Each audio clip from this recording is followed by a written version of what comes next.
एक नर्स जिसकी उम्र लगभग 25 साल के आसपास थी, वो अपनी ड्यूटी पर जा रही थी। तभी कुछ लोगों ने उसे पकड़कर घसीटकर झाड़ी पर ले जाते हैं, उसके साथ मारपीट करते हैं, उसके साथ रेप किया जाता है।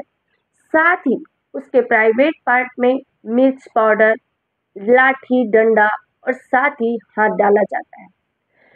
सबसे बड़ी हैरानी की बात यह है कि जब ये सब कारनामे उस महिला के साथ हो रहे थे, वहां पर एक नहीं बल्कि दो दो महिलाएं मौजूद थी और उन्होंने अपनी आंखों के सामने एक महिला के साथ ऐसी दरिंदगी करवाई। लेकिन ये घटना क्यों की गई, इस बारे में पूरी जानकारी जानेंगे। बने रहिए वीडियो के अंत तक। दोस्तों नमस्कार, मैं ज्योति सिंह आपके अपने चैनल क्राइम शूट में आप सभी का हार्दिक स्वागत करती हूँ। दोस्तों ये जो सच्ची घटना है, ये है उत्तर प्रदेश के जालौन की। और जालौन के अंतर्गत एक थाना है, चुरकी थाना, और वहाँ के ही एक सच्ची घटना है।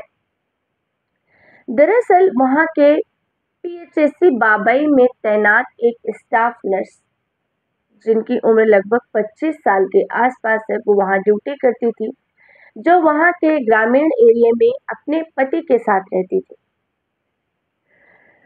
दरअसल उनके पड़ोस में एक व्यक्ति रहता था जो फौजी था। उनकी पत्नी का नाम होता है जयंती देवी।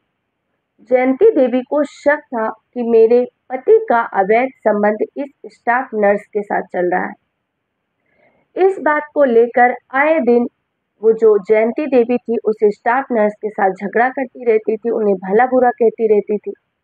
हालांकि स्टाफ नर्स का बार बार कहना था कि मेरा ऐसा कोई भी रिश्ता नहीं है और ना ही तुम्हारे पति से मेरा कोई लेना देना नहीं। लेकिन कहते हैं ना, बड़े बुजुर्गों कहते आ रहे हैं कि शक का कोई इलाज नहीं, और यही होता है इस महिला के साथ कि उसका शक कभी खत्म ही नहीं होता। अब उसका पति भी उसे समझाने की बहुत कोशिश करता है कि तुम उस औरत को क्यों परेशान करती हो, मेरा उस औरत के साथ कोई अफेयर नहीं है। लेकिन जयंती देवी थी कि वो समझने के लिए तैयार ही नहीं थी। और इस तरीके से जब बार बार उस महिला स्टाफ नर्स के साथ जयंती देवी झगड़ा करने लग जाती है, और ये देखकर पति भी बहुत गुस्सा हो जाता है, जो उसका जयंती देवी का फौजी पति होता है, और उसे कहता है कि तुम कब सुधरोगी, तुम्हें अपने पति पर भरोसा नहीं है, दूसरे पे भरोसा नहीं है, तो कोई क्या कर सकता है। पत्नी पति को भी उल्टे सीधे बातें बोलती है, और एक दिन जो फौजी पति होता है जयंती देवी का, उसे बहुत मारता है। उसकी इसी बात के कारण उसको बहुत मारता पीटता है और उसको घर से निकाल देता है, उसको मायके भेज देता है, बोलता है तुम यहाँ से चली जाओ। अब जयंती गुस्से में लाल पीली होकर अपने मायके चली जाती है, लेकिन उसके दिमाग में यही था कि मेरे साथ जो मेरे पति ने किया है वो इस स्टाफ नर्स की वजह से हुआ है, उसी ने मेरे पति को बोला होगा। वो मायके जाती है और मायके जाकर अपनी माँ, अपने पिता और साथ ही उसके एक दो और रिलेटिव्स क्लोज होते हैं, उन सबको ये बात बताती है।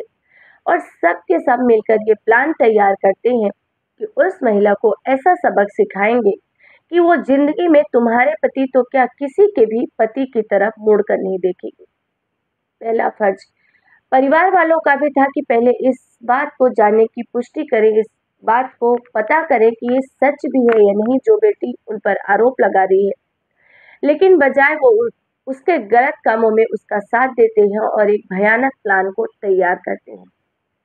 हालांकि पड़ोस में रहने के कारण जयंती देवी को अच्छे से पता था कि सुबह के लगभग 9:30 से 10 बजे के आसपास महिला नर्स अपनी स्कूटी से ड्यूटी के समय के लिए निकलती है रोज।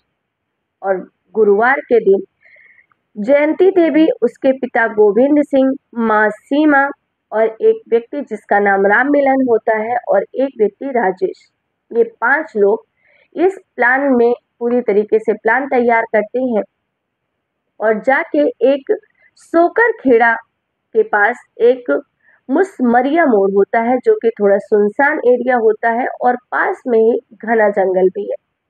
वहां जाकर खड़े हो जाते हैं, वेट करते रहते हैं कि कब स्टाफ नर्स आएगी। और जैसे ही स्टाफ नर्स अपनी स्कूटी से मुसमरिया मोड़ के पास पहुंचती है, सभी लोग स्कूटी के आगे खड़े हो जाते हैं, उस महिला को रोकते हैं, स्टाफ नर्स को। उसके साथ जयंती देवी वहीं पर और उसकी माँ गाली गलौज करने लग जाती है। वहीं से धक्का मुक्की शुरू हो जाती है और वो पांचों लोग घसीट कर उसको, उस स्टाफ नर्स को, पास के ही जो जंगली एरिया था वहां उसको घसीट कर ले जाते हैं। वहां ले जाने के बाद महिला को बहुत बुरी तरीके से मारा पीटा जाता है।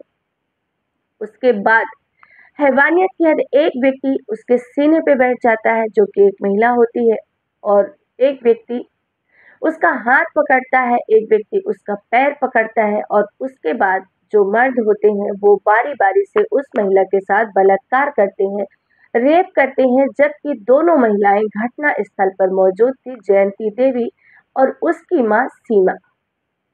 उसके बाद उसके साथ बर्बरता की जाती है, सामूहिक दुष्कर्म किया जाता है, और इतने से भी उनका गुस्सा शांत नहीं होता। उसके बाद महिला के जो स्टाफ नर्स होती है उसके प्राइवेट पार्ट में डंडा डाला जाता है, पीसी मिर्च डाली जाती है, और साथ ही साथ यहाँ तक आरोप लगाया गया है महिला के द्वारा, स्टाफ नर्स के द्वारा, कि हाथ तक उसके प्राइवेट पार्ट में डाला गया है। और उसके बाद जिस महिला अपने आप को बचाने की बहुत कोशिश करती है, चीखती चिल्लाती है, और जैसे ही वहां पर कुछ दूर पे जो लोग अपने खेतों में काम कर रहे थे, किसी तरीके से उन तक वो आवाज पहुंचती है और वो घटना स्थल की तरफ भागते हैं, और जैसे ही वहां पे जो 5 लोग थे जयंती देवी के साथ, वो उन्हें आते हुए देखकर वहां से रफू चक्कर हो जाते हैं। महिला वहीं पर तड़प रही थी। तुरंत ही पुलिस को भी कॉल किया जाता है। पुलिस भी मौके पर पहुंचती है और महिला को उपचार के लिए हॉस्पिटल में एडमिट किया जाता है, जहां पर महिला के इंटरनल जो पार्ट्स होते हैं मिर्ची जाने की वजह से काफी हद तक डैमेज हो गए हैं। उसमें ट्रीटमेंट चल रहा है, अभी भी महिला हॉस्पिटल में एडमिट है। साथ ही महिला ने जिस पर आरोप लगाया, जो पीड़िता है, जिन जिन पर आरोप लगाया, उनमें से 2 लोगों को गिरफ्तार किया गया है। पूछताछ शुरू हो रही है। वहां के पुलिस का कहना है कि सभी आरोपियों के खिलाफ एफआईआर दर्ज कर दी गई है, और साथ ही इस घटनाक्रम का जो पीड़िता ने बताया है, ये वजह हो सकती है। अभी इस घटना की पुलिस ने कोई, इस घटना के पीछे की जो वजह थी उसके लिए पुलिस ने अभी पुष्टि नहीं की है।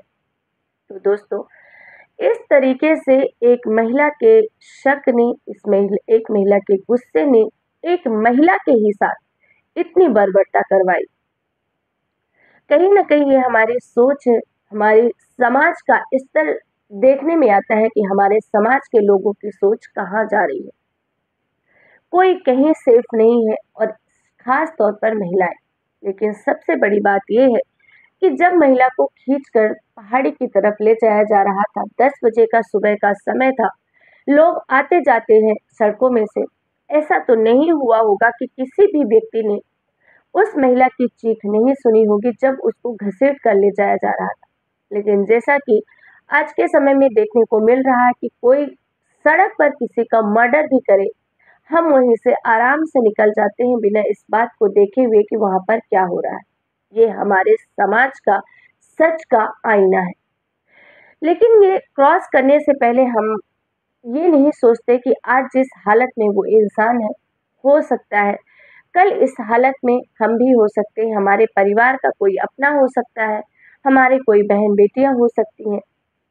इसीलिए आप सभी से हाथ जोड़कर एक ही रिक्वेस्ट है कि अगर आपके आसपास कोई क्राइम हो रहा है, अगर आप देख रहे हैं, जितना भी आप कर सकते हैं, अगर आप कुछ नहीं कर सकते हैं तो कम से कम पुलिस को ही इन्फॉर्म कर दें, ताकि उस इंसान के साथ ऐसी बर्बरता ना हो पाए। आपको इस सच्ची घटना से ये सीख जरूर लेनी चाहिए। आपको हमारा ये वीडियो पसंद आता हो तो प्लीज़ चैनल को सब्सक्राइब करें, वीडियो को लाइक करें। साथ ही आप हमारा वीडियो कहाँ से देख रहे हैं कमेंट में ज़रूर लिखें। फिर मिलेंगे एक नई सच्ची क्राइम घटना के साथ। तब तक के लिए आप सबका बहुत बहुत धन्यवाद। खुश रहें, सतर्क रहें, अपना और अपनों का ध्यान रखें। जय हिंद, जय भारत।